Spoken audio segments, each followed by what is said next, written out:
Are you absolutely positive you locked the door when you left? Denise's voice was too desperate for her words to be an accusation, more like a plea. I adjusted the phone in my hand and the collar of my shirt. Yes, absolutely. I went back up and checked. The latter was a lie, but I was quite sure I'd locked the apartment when I left on Friday. No answer for a few long seconds. We think someone might have broken in. Her voice was rife with dread. The thought didn't fully register, and I was too surprised to speak. The line was quiet for a minute. Then she spoke again. We, Gail and I, there were footprints. His stuff was messed up. Gail's, that is. We'll figure it out when I get there. Put simply, in the end, we didn't really. I got there about 2 hours later. It was a bit before 11 in the evening. Gail and Denise looked alright, though a bit tired. The worry over what happened had somewhat dissipated by then, but they were still quieter than usual. I briefly tried to lift the mood, unsuccessfully. Nothing seemed to come of the whole thing in the following days. We hadn't found anything missing, and no other concrete evidence of an actual break-in. One might think we'd live in fear after that, but without a constant reminder, we didn't get the chance to really commit the whole ordeal to memory. Sure, I was even more careful about locking the door whenever I left, but that was mostly to ensure neither of them would be given a reason to doubt me. The incident finally up and vanished from our minds when Gail collapsed one day while cooking himself some lunch. Hearing the loud crash, I dashed to the kitchen and found him lying on the floor.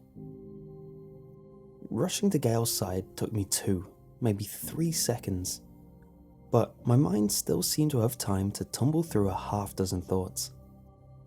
I'd never seen a person collapse like this before, and though I'd been taught what to do in these situations, I didn't feel in control, not by a long shot.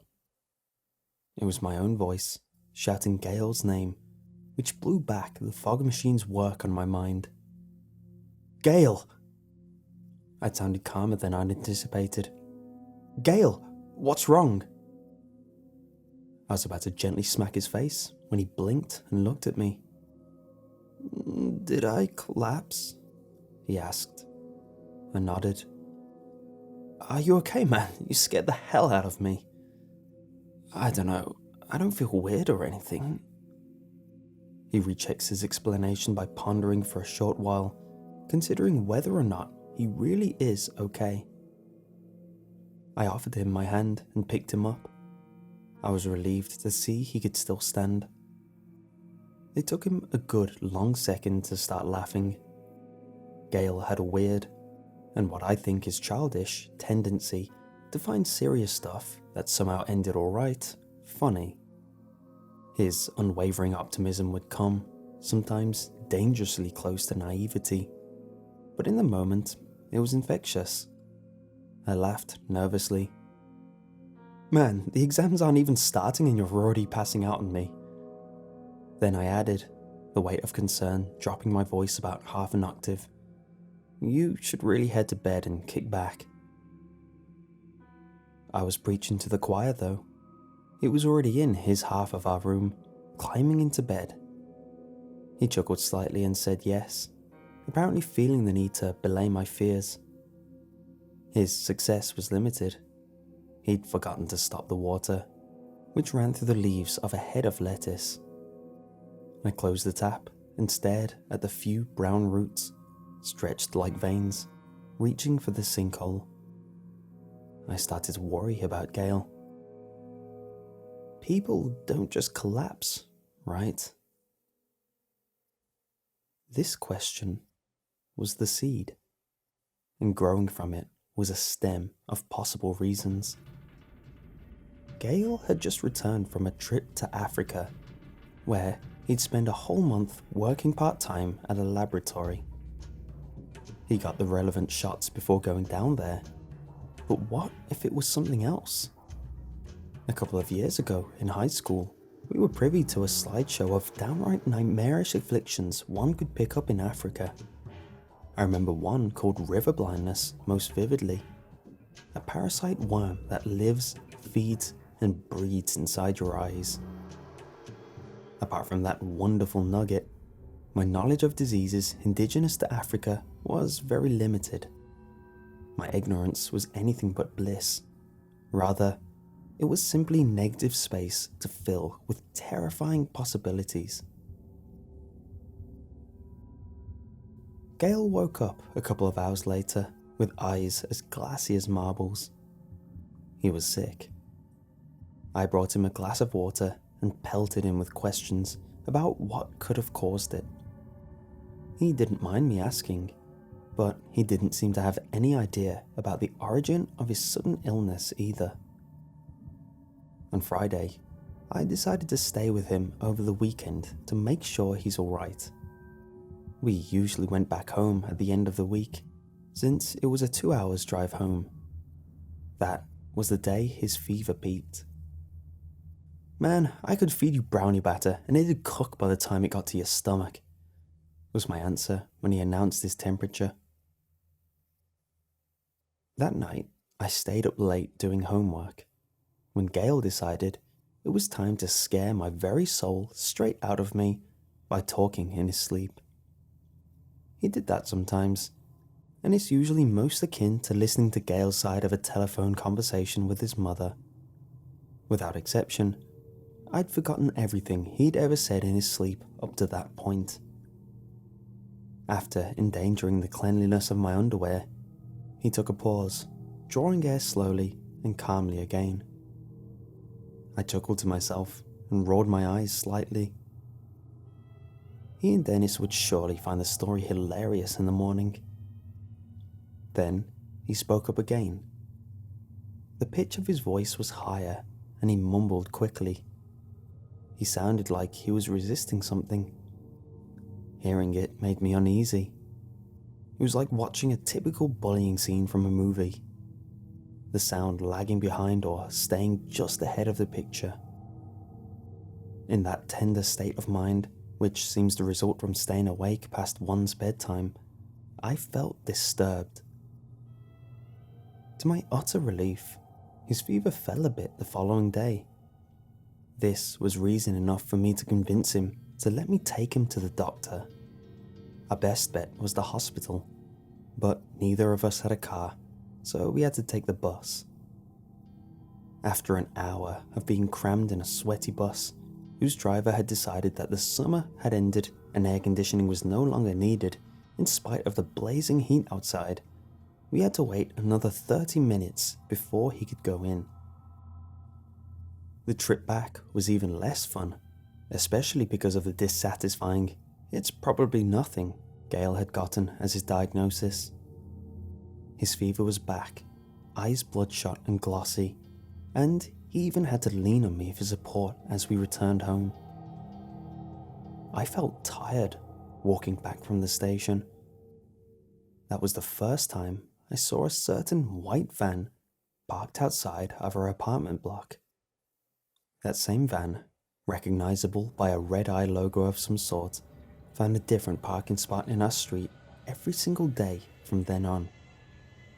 Whenever I walked past it, on my way to college or to the store, I would see the driver shamelessly staring at me. From what I could see, he was a man in his 40s, possibly 50s, with dark, round eyes set deep into his face. They followed me like two black camera lenses. A TV company, no doubt scamming grandmothers and installing satellite dishes to spite the digital age and turn a short-term investment, or so I thought.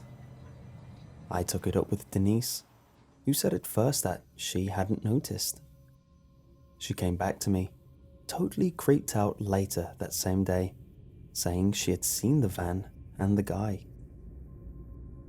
In the middle of the week, I found one of Gale's potted plants had been completely destroyed, only a few bits poking out of the dirt. He avoided the question when I asked him. Then, something else happened. It must have been Friday, or at least Thursday, because Denise was already gone for the weekend. I decided to stay with Gail again. I was awakened in the middle of the night by the sound of the front door being unlocked. I checked the time on my phone. 2:30. Was Denise coming back this late? Why? And why was she struggling with a lock so much? I decided to let her in and ask her why she'd come back and why she was so late. "Denise, hang on, I'll get it for you," I said. The clicking noise stopped immediately and was followed by a short silence. Then footsteps, at least 2 sets, rapidly receding away from the door. I unlocked the door, threw it open and looked outside, but I had taken too long.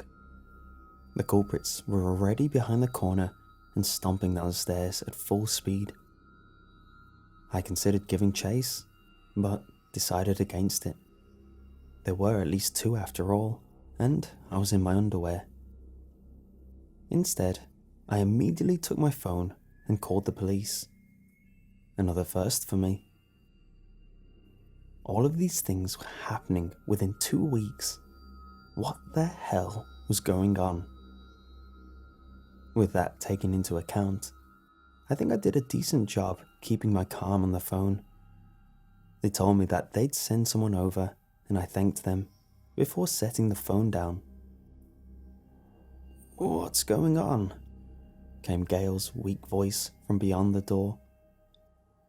I poked my head into our room and slowly told him that I thought someone was trying to break in and that I'd call the cops. In what little light the crack in the door offered, I could see his shocked expression. "What?" he asked. Someone was fiddling with the lock, I think. They ran away before I could open up and see them. I called the police. They'll come soon. You should stay in bed, though."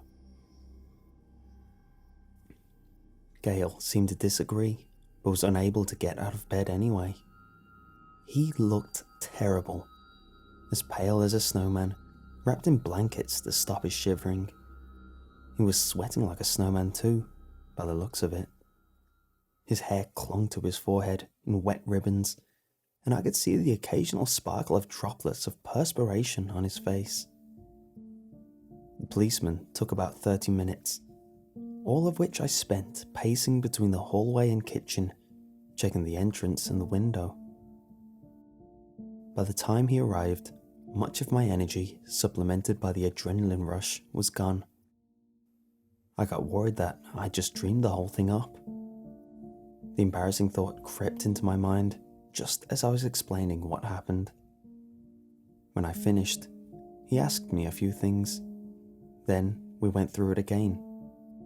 The conversation took over half an hour, and by the time it ended, I felt like I'd just been to an oral exam and failed miserably. I worked up the courage and asked him about what would happen now.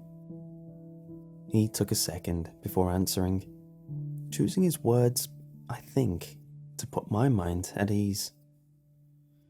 "From what I can gather, this was probably a one-time deal. Break-ins are quite rare around here." He seemed to cut away a bit of the formality at that point, and I remembered appreciating it greatly. "Look, most of the times we get called in for attempted burglaries, we're not called again. What I mean is, someone who got caught in the act is really unlikely to do it at the same spot," he said. This managed to calm me down. I thanked the officer kindly, and he told me not to hesitate to call again. A day of being a zombie awaited me, so I quickly checked on Gail before hitting the hay. After that, we only got 3 or so full nights of sleep, and even there I should speak for myself because my roommate was still very ill. I cooked him a few meals, but he mostly got by on salt sticks. His appetite was abysmal. As if that wasn't enough, I found another one of his plants had been vandalized and a piece of leaf was missing from a third. Denise returned on Sunday. That night, I was awakened by the sound of Gail coughing and choking on something. I jumped up and immediately ran to him, slapping on the light, asking what was wrong. He was holding his throat and thrashing around in bed.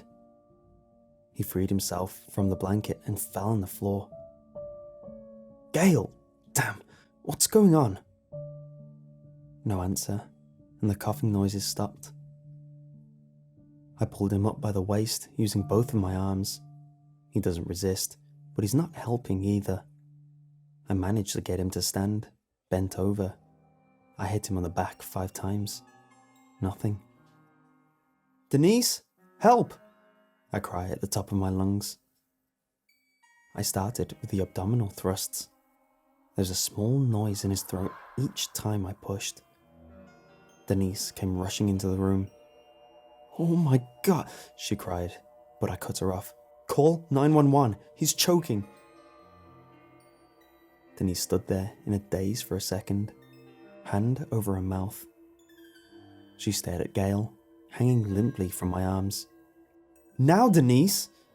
I shouted again, shocking her out of her trance. Denise scurried to her room, and I could hear her talking into the phone. Gail started to shake and convulse, freeing himself from my grip and falling to the floor. The floor stayed still, but the walls spun around a little when I saw Gail, lying there on the floor on his side. A vine hung out of his mouth. Wet leaves covered with vomit were piled next to his face, the sour-smelling liquid pooling out from underneath him. Darkness advanced from the corners of my vision, threatening to make me faint any second. I bent down to Gail, my chin stuck to my chest, looking up at him sideways. Strong nausea gripped my stomach and the back of my tongue. I pulled on the vine, but it was slippery, forcing me to spool it around my hand to get a better grip. I pulled on it again, moving it a good 10 centimeters. Gail gagged, and more thick fluid came out of his mouth. There were undigested bits of leaves, not attached to the vine too. I gritted my teeth harder, wondering how much longer I would do this for. That's when the paramedics stormed in. Denise led them into the room. They shoved me out of the way. I immediately ran to the toilet and emptied my stomach. I then got up, washed my hands and face thoroughly, feeling incredibly lightheaded. Gail was already on the stretcher, and the men were carrying him outside. A weird thought occurred to me then. In my dizziness, one of the paramedics seemed familiar for some reason, but I couldn't pinpoint it exactly. I thought I almost had it, but couldn't remember at all. 10 minutes later, a loud siren announced an ambulance pulling into the street. Every blare it made sent a chill down my spine. I dashed to the window. The ambulance stopped in the middle of the road, and 2 people jumped out the back. I watched in horror as the figures went through the entrance of our apartment block. The paramedic I'd recognized carrying Gail away earlier was the one from the van that had been watching us. Denise held a confused conversation with the real paramedics while I dialed the police, sitting on the floor under the window. Denise and I spent the rest of the night at the police station, sleeping on the waiting chairs after answering God knows how many questions. There has been no news of Gail's whereabouts since. Denise and I were told to move out of the apartment, and neither of us complained one bit. Things have gone quiet. It's been a year. It seems like a terrible dream looking at it now. The only thing maintaining my faith is the fact that Denise saw it too. I know because I don't know how many times I've asked her. Out of fear of what might happen, I've kept quiet about this up to this point, and while I'd like to say I've finally overcome this fear, that would be a lie. In fact, fear is the main reason why I'm writing this. You have to understand, there's been a white van with a red eye parked outside of my place for the past 3 days.